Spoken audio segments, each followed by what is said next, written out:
કંસારીના ગૌપ્રેમી યુવાને જન્મદિવસ નિમિત્તે કેકના બદલે નિરાધાર ગૌમાતાની સેવા કરીને જન્મદિવસની અનોખી ઉજવણી કરી। કંસારી ગામના ખૂબ જ જીવદયા અને ગૌપ્રેમી શ્રી લીલાભાઈ ભાગતજી રબારી મહાદેવ પશુ આહાર નામની દુકાન ધરાવે છે। આજ રોજ એમના જન્મદિવસ નિમિત્તે એક અનોખી ઉજવણી કરવામાં આવી હતી।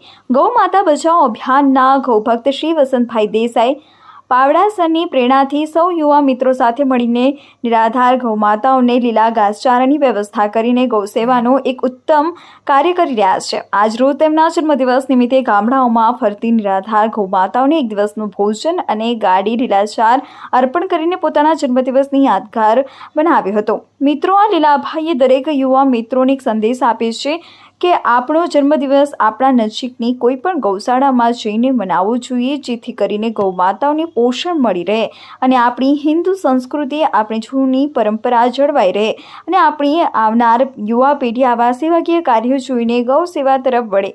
સાથે ખૂબ જ મોટી સંખ્યામાં સંતો, મહંતો, જીવદયા પ્રેમીઓ, ગૌપ્રેમી મિત્રોને આપણા બનાસકાંઠાના ગૌમાતા બચાવો અભિયાનના ગૌભક્ત શ્રી વસંતભાઈ દેસાઈ પાવડાસરને એમના જન્મદિવસ નિમિત્તે ખૂબ ખૂબ શુભકામના પાઠવી હતી અને દરેક લોકોને સમય અનુસાર ગૌસેવા તરફ વળવા અપીલ કરી હતી। ગૌમાતા બચાવવા માટે એક શુભ સંદેશો આપ્યો એ બદલ લીલાભાઈનો દિલથી તમામ લોકોએ ખૂબ ખૂબ આભાર માન્યો હતો।